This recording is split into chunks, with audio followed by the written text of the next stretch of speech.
My brother texted, "You'll co-sign my new truck." Then my mom threatened to cut me off when I said no. So I canceled our shared credit line and stopped paying for everyone else's bad choices. My brother texted at 7:36 on a Wednesday morning. No greeting, no explanation, not even a question mark. I replied, "Dream on." 10 minutes later, my mother sent her answer in capital letters, "Refuse and you're cut off from family events." My name is Lisa Bennett. I'm 34 and I investigate suspicious marine insurance claims in Baltimore, Maryland. I spend my days exposing staged boat accidents, inflated repair bills, and people who believe family connections can shield them from consequences.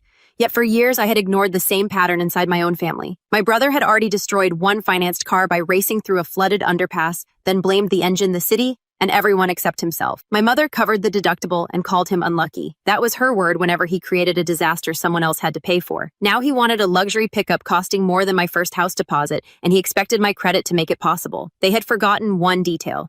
Years earlier, I had opened an emergency business credit line to save my mother's catering company. She and my brother were authorized users, but I was the guarantor. That night, I called the bank, removed both users, canceled every linked card, and froze the remaining balance. At 8:15 the next morning, my phone showed 63 missed calls. A dealership manager had called twice. My mother had called 21 times. My brother left a voicemail saying, "You have no idea what you just did." He was right. I didn't. Not yet. Before I tell you what he said next and what I uncovered after refusing to rescue him again, tell me what time is it where you are and where are you watching from? I want to see how far this family secret travels. At 8:18, I played Jason's voicemail. "Call the bank and undo this right now," he snapped. "You embarrassed me at the dealership. Mom's catering payments are frozen. You're destroying 2 livelihoods because you woke up feeling powerful." Behind him, I heard someone ask whether he had another payment method. Jason cursed before the recording ended. The dealership's message revealed what he had hidden. At exactly 8:15, he had attempted to charge an $11,800 down payment on a new black pickup to our shared credit line. He had already negotiated the vehicle, signed preliminary paperwork, and represented the account as money available to him. He assumed I would co-sign afterward, because refusing would make me responsible for ruining the deal. That was Jason's strategy. He never asked before creating an emergency. He created the emergency first, then handed it to whoever was most likely to prevent a public disaster. I called the bank's fraud department instead of calling him. The representative confirmed 3 large attempted transactions during the previous 24 hours. The dealership deposit, a $2,600 payment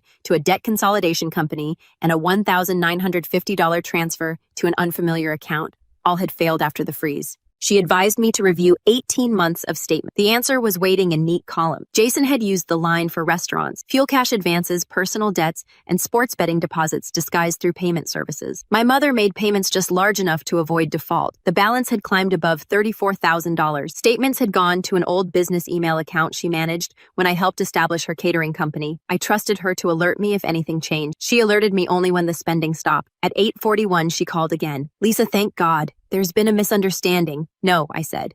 "There's been $34,000 of understanding I wasn't allowed to see." After a short silence, her voice became soft and wounded. "Your brother has been struggling. I was protecting his dignity. With my credit, with the family's resources, it isn't the family's account, it's mine," she sighed. "That attitude is exactly why people think you've changed."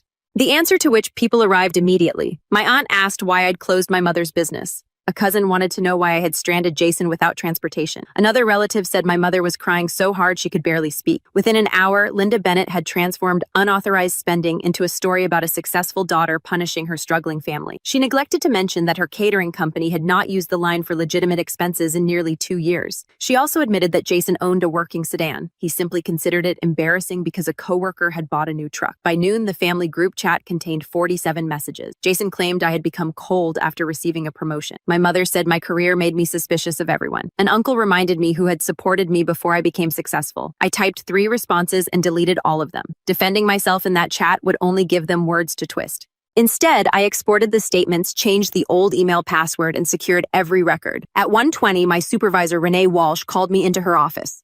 Someone had filed a complaint accusing me of intimidating financially vulnerable people and abusing confidential information for personal revenge. The sender claimed to be a former client, but provided no claim number, vessel name, or verifiable identity. The complaint included language copied from my company biography. Jason had moved beyond family gossip. He was attacking my career. Renee had known me for 6 years and recognized the complaint as suspicious, but policy required a review. Until it was resolved, I would be removed from 2 major investigations. Jason knew that accusations involving professional ethics could damage an investigator even after being disproven. He had deliberately constructed a lie to threaten the one part of my life he knew I valued most. At 2:06, he texted, "This can all stop when you fix the credit line." I took a screenshot and replied, "Thank you for putting that in writing." The typing indicator appeared vanished, then returned. No response came. That afternoon, I reviewed a marina fire claim for a retired electrician named Mr. Alvarez. His insurer had mistakenly classified essential safety equipment as cosmetic upgrades. Correcting the mistake increased his settlement enough to save his small charter business. When I called him, he became quiet. "You just saved my livelihood," he said. At that same, my family was telling everyone I destroyed livelihoods. The difference was simple. Mr. Alvarez provided honest records and accepted responsibility. Jason wanted me to finance a fantasy and call it loyalty. That evening, a commercial client emailed asking whether rumors about my unstable family situation should concern him. Jason had contacted one of the marina owners connected to my work and told him I was under investigation for financial misconduct. I forwarded the email to Renee, saved a copy, and called an attorney recommended by my company. By then, I no longer felt guilty. I felt focused. The question was no longer whether I would co-sign a truck. It was how far Jason and my mother had gone because they believed I would never examine the records. Jason arrived at my townhouse 2 nights later at 9:12. I knew the exact time because my doorbell camera recorded him looking into the lens and covering it with his hand. He apparently forgot about the side camera above my garage. He pounded hard enough to shake the photographs in my hallway. "Lisa, open up. We're settling this tonight."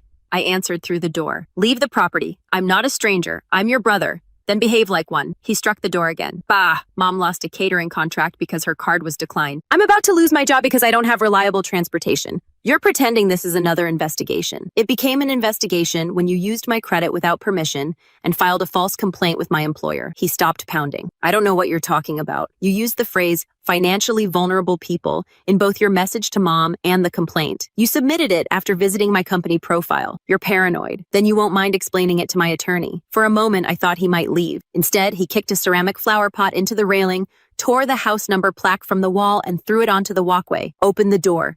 You don't get to destroy my future and hide behind lawyers." I dialed emergency services when he grabbed the handle and slammed his shoulder against the door. "I'm calling the police," I warned. "Call them," he shouted. "I'll tell them you stole family money." That sentence clarified everything. Jason believed confidence could replace evidence because it always had. My mother repeated his version, relatives accepted it, and anyone who questioned him became the villain. But police reports were not family dinners. Bank records could not be silenced by tears. I activated every security camera in the house. Which family money did I steal the credit line? Mom built that business. She built the catering company. I guaranteed the account. She paid it. She paid minimums after you spent it. He kicked the lower door panel. "You think you're smarter than everyone because you look at paperwork all day." "No, I think paperwork matters because people lie." Red and blue lights appeared down the street. Jason immediately changed. His shoulders relaxed, his voice softened, and he raised his hands as if he had been waiting calmly. He told the officers we were having a family disagreement and that I had become emotional. I showed them the recordings before opening the damage my property, strike the door, and threatened to accuse me of theft. Jason was not arrested because the damage was limited and he had not entered the house, but officers issued a trespass warning and created an incident report. I chose documentation instead of immediate charges. It was not mercy. It established a timeline before he could invent one. As officers escorted him toward the perfectly functional sedan he claimed had left him without transportation, he turned and said, "You're going to regret making this public." I replied, "You made it public when you contacted my employer." The following morning, my mother accused me of involving police in a private misunderstanding. She said Jason had been humiliated and pushed beyond his limits. She never asked whether I had been frightened inside my own home. Her concern always flowed toward the person causing the damage, never the person expected to absorb it. At work, Renee informed me that the anonymous came from an internet network linked to Jason's employer, Chesapeake Marine Supply. Our legal department sent a preservation notice requiring the company to retain network records. Jason sold marine engines and navigation equipment to many of the same marina operators who knew me professionally. By spreading lies, he had used company systems to interfere with a firm that regularly referred customers to his employer. His manager soon discovered that Jason had told coworkers I was unstable under criminal investigation and likely to lose a professional license I did not even hold. He had also searched the customer database for businesses connected to my cases. By Friday afternoon, he was suspended. My mother called immediately. "This has gone too far." I agree. "Then tell his employer you misunderstood." I didn't. He could lose his job. He used company information to target my clients. He was upset. Being upset explains a feeling. It doesn't erase a decision. She accused me of enjoying his downfall. For a moment, the accusation touched the guilt she had trained into me. Then I looked at the damage to my door and asked myself whether she would call it enjoyment if our positions were reversed. "I'm not enjoying it," I said. I'm simply not preventing it. When anger failed, she cried. She reminded me that she had raised us after our father died and claimed she never imagined one child would turn against another. Then she threatened to exclude me from Thanksgiving. You threatened that before I closed the account, I reminded her. This was never about repairing the family. It was about controlling my answer. I ended the call. That night, someone scratched "greedy liar" across my garage door. A side camera captured a hooded figure and part of a vehicle with a distinctive dent on the rear bumper. Jason's sedan had the same damage. This time, I filed a formal police report and gave them the footage. Then I opened the oldest financial records I could find. If Jason was willing to threaten my home and career over one frozen account, I needed to know what else that account was hiding. Amy Mercer was not the kind of friend who promised everything would be fine. She was a forensic accountant who had spent 12 years finding money people insisted did not exist. When I showed her the statements, she opened her laptop and asked, "How far back can we go?" We spent Saturday matching transactions against old catering invoices, tax documents, and family event accounts. By noon, we had identified 3 patterns. The first involved Jason. For almost 4 years, he had treated the business credit line as a private emergency fund. Whenever his balance became dangerous, my mother used catering revenue to make minimum payments. When the business account lacked money, she transferred funds from an account labeled Bennett Family Heritage Committee. The committee paid for reunions, memorial donations, graduation gifts, and assistance for elderly relatives. Family members contributed every year because they trusted Linda to manage it responsibly. The second pattern involved fabricated catering expenses. My mother entered payments to non-existent food vendors, then transferred similar amounts to Jason. Some vendor names resembled businesses that had closed years earlier. Amy found 12 suspicious entries totaling more than $19,000. The third pattern involved me. 5 years earlier, my mother said she needed money for emergency surgery. I sent $8,000 and organized a family collection. The surgery was real, but insurance covered most of it. The remaining donations were never returned or disclosed. 3 weeks later, Jason paid off a repossession balance and moved into a new apartment. I remembered canceling a vacation, emptying an investment account, and apologizing because I could not provide more. "What would you call this?" I asked. Amy studied the records. At minimum, misrepresentation and misuse of entrusted funds, depending on how the committee is structured and what she reported for taxes, possibly more. I did not cry. The discovery. It too precise. My mother had not merely favored Jason. She had built a financial system around protecting him and used my reliability as collateral. Amy opened another file. The $1,950 transfer attempted before I froze. The account belonged to an LLC, registered in my mother's name, Harbor Family Events. LLC had been created 8 months earlier using her home address. It had no visible customer's website or business number, yet money from the Heritage Committee catering account and shared credit line had passed through it. One memo read, "JB Vehicle Program." Jason had not suddenly demanded a truck. They had been preparing for months. Their plan was to use my line for the down payment, pressure me into co-signing, and classify the vehicle as a business expense under my mother's LLC while Jason used it personally. If he defaulted, I would carry the debt. The 10-minute gap between Jason's demand and my mother's threat was not an emotional reaction. It was coordination.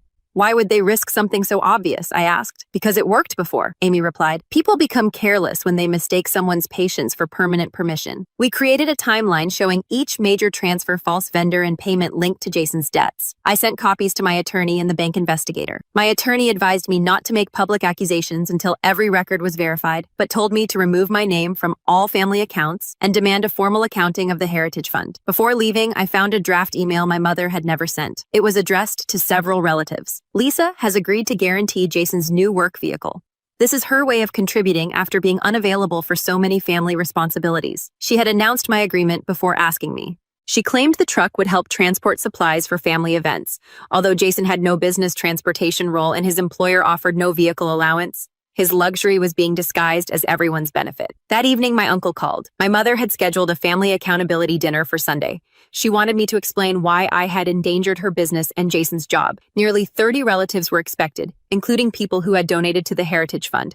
I accepted immediately. My uncle sounded surprised. "Linda said you were afraid to face everyone." "I'm not afraid to face them," I said. I was waiting until I knew what to bring. My mother held the accountability dinner in a church banquet room where she had catered weddings, memorials, and retirement parties for years. The location was deliberate. It was familiar ground filled with people who associated her with service and generosity. She arranged family photographs near the entrance and placed a donation basket beside a sign advertising the next Bennett reunion. Jason stood near the buffet table wearing a new blazer and waiting for an apology. His suspension had become a termination. Chesapeake Marine Supply discovered that he had accessed customer records, contacted my clients, and used company systems to submit the anonymous complaint. Jason told relatives I had pressured the company to fire him. My mother had also lost 2 catering contracts.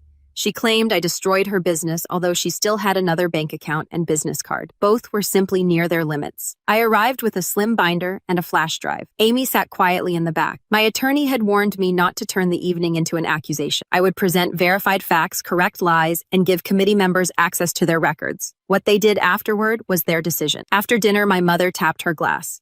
We're here because this family is hurting. Lisa's choices have affected all of us. She said Jason needed a dependable work vehicle, that I had previously agreed to support the family through our shared credit arrangement, and that I froze the account without warning, humiliated him at the dealership, damaged her catering business, and interfered with his employer. Jason stood.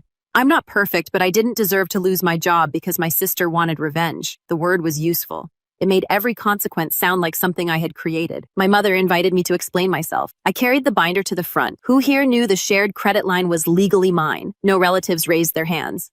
That's a technicality, my mother said. It's the first fact, I replied. I explained that I had opened the line in 2018 to save her catering company.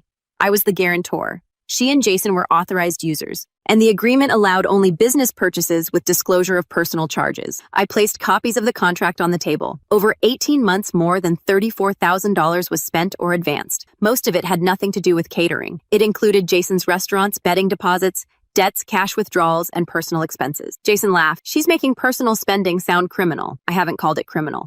I called it unauthorized. My mother insisted she had approved the spending. You weren't authorized to approve it on my behalf. I made the payments, some of them. I connected the flash drive to the television. A transaction timeline appeared. The rest came from the Bennett Family Heritage Committee. The room changed instantly. Until then, relatives could dismiss the conflict as a sibling argument. The committee money belonged emotionally and possibly legally to everyone who had contributed. My great-aunt asked what I meant. At least 27 transfers moved from the Heritage account into Mom's catering company or her new LLC. Several were followed by payments toward Jason's personal charges. My mother called them reimbursements for events.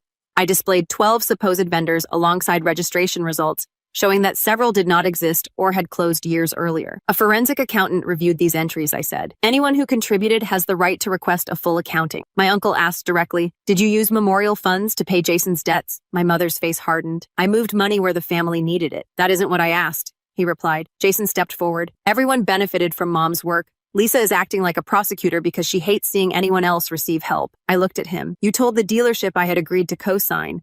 You would have if you weren't selfish.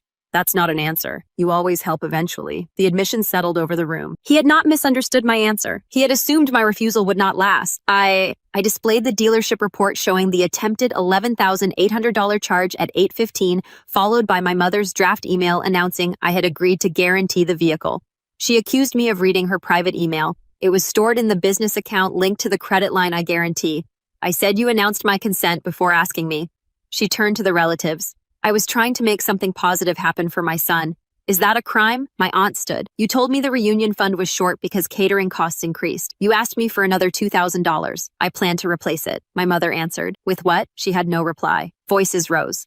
Relatives demanded statements and asked whether graduation gifts had been reduced to cover her missing money. My great-aunt began because she had contributed from a fixed income. My mother's reputation did not collapse in one dramatic moment. It dissolved transaction by transaction. Jason grabbed the remote and turned off the television. Enough. You wanted to embarrass us. Congratulations. I wanted the threats and lies to stop. I replied, you got me fired. You used your employer's customer database to target my clients. Because you wouldn't listen. I listened when you demanded my signature. I said no. He moved close enough that 2 relatives stepped between us. You cut off Mom's business. You sent police after me. You turned everyone against us. Can't I canceled access to my credit? Your employer reviewed your conduct. Police reviewed the camera footage. The family reviewed the records. I did not create those facts. My mother sank into a chair, suddenly unable to control which version people believed. I placed a sealed envelope before her. This is a formal demand for a full accounting and repayment of unauthorized charges. My attorney has sent copies to the necessary parties. I am removing my name from every account. Contract and business document connected to you or Jason. She whispered, you would sue your own mother. I hope disclosure and repayment make litigation unnecessary. Oh, you're choosing money over family. No, I'm refusing to let money be the price of belonging. My great-aunt removed her envelope from the donation basket. Then my aunt did the same. Within minutes, the basket was empty. Relatives asked my uncle to become temporary treasurer. The church administrator informed my mother that future events would require payment in advance. Jason stormed out and slammed the door. No one followed him. Before I left, my mother looked at me and said, "You'll regret the day you did this." I returned the original agreement to my binder. No, I regret how long I waited. At 8:15 the following morning, 1 week after the dealership charge failed, the bank permanently closed the shared credit line. My credit remained intact.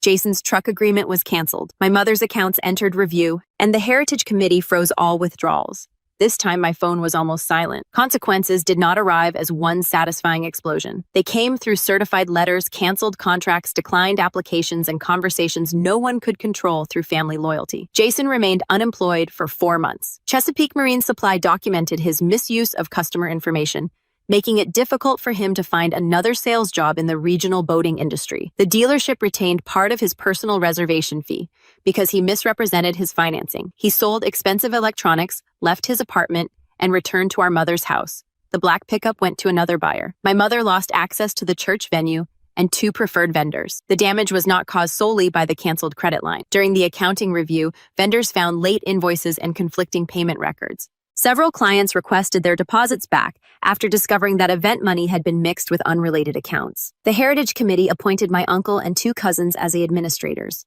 They found more than $31,000 in undocumented transfers over 5 years. Some supported genuine emergencies, but many benefited Jason without disclosure. My mother agreed to sell unused catering equipment and enter a repayment plan. Had she refused, relatives were prepared to take civil action. For the first time, she had to explain herself without me standing beside her to soften the truth. Police could not conclusively prove Jason damaged my garage because the footage did not show his face, but the vehicle resemblance trespass report and timing remained documented. My attorney sent a cease and desist letter, and Jason never returned to my property. My employer completed its review and cleared me. Investigators confirmed that his complaint was false and came from a network associated with his workplace. Renee restored my cases, and the company notified affected clients that the allegation was malicious and unsupported. One client later referred a major commercial fraud case to us. My work led to a promotion overseeing a small investigation team. I did not celebrate Jason's failure, but I allowed myself to celebrate that his lie had not become my identity. Family events changed. Thanksgiving moved to my uncle's house.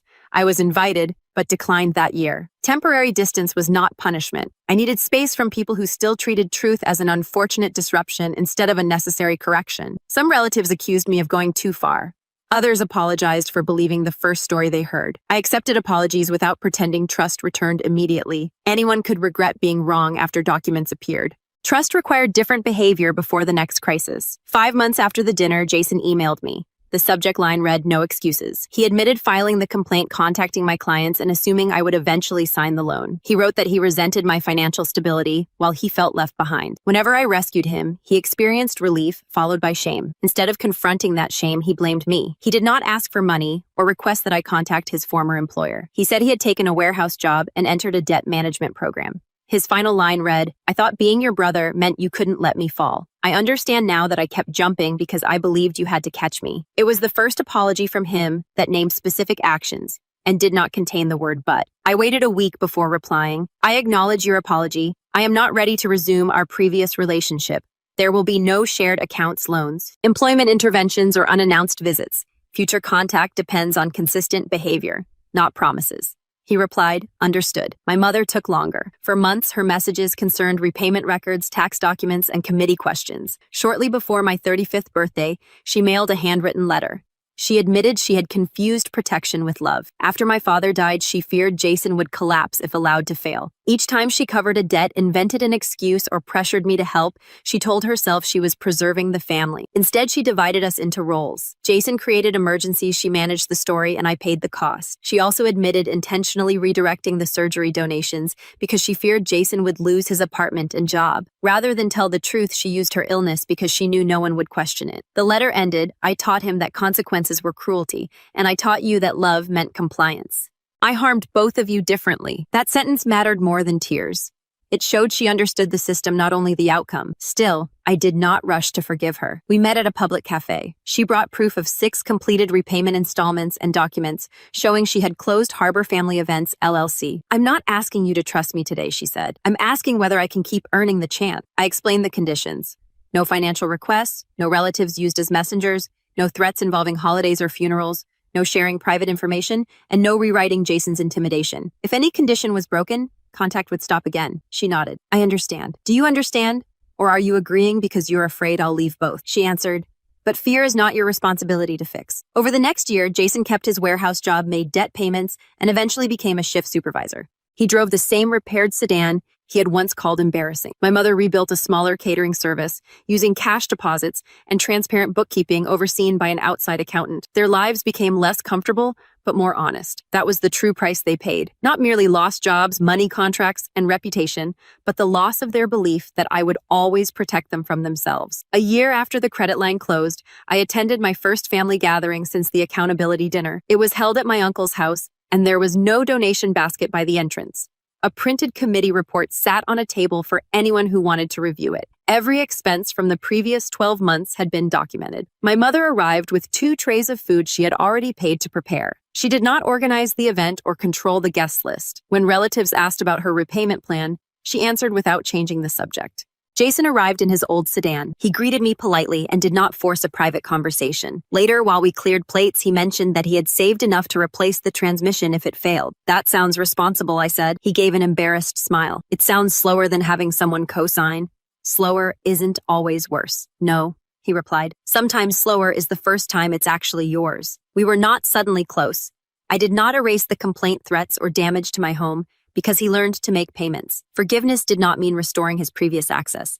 It meant releasing the need to relive the injury while allowing evidence, not guilt, to determine our future. Before I left, my mother asked whether she could call the following week. She asked instead of announcing. The difference sounded small, but families are often rebuilt through small differences repeated consistently. Canceling the shared credit line did not destroy my family. It exposed the version of family we had been protecting, one where the most responsible person carried the greatest burden, the loudest person received the most help, and love was measured by how much damage someone was willing to absorb. For years, I believed saying no made me selfish. The truth was harder. Every time I rescued Jason, I helped him postpone adulthood.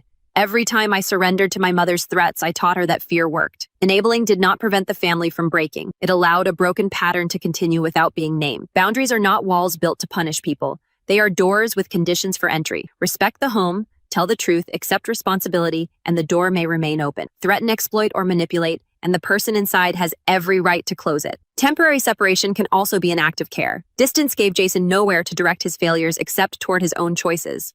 It forced my mother to face the money she had moved and the stories she had created. Most importantly, it gave me enough silence to hear my own judgment without their panic speaking over it. Not every family changes after facing consequences. Some people lose access and spend their lives blaming the person who finally said no. Reconciliation should never be promised simply because someone apologizes. Real change appears in records, routines, repaired damage, respected limits, and months of behavior no one has to demand. My family did not return to what it had been. That was the victory. We built something smaller, less sentimental, and more truthful. I was no longer the emergency account automatic cosigner or daughter expected to purchase her seat at the table. I was simply Lisa, a sister and daughter who could love people without financing their denial. At 8:15 that Wednesday morning, 63 missed calls made me believe I had caused a catastrophe. What I had really done was stop interrupting one. Sometimes the consequence a family fears most is the only thing powerful enough to teach it a lesson. And sometimes the person called cruel is simply the first person brave enough to stop paying for everyone else's choices.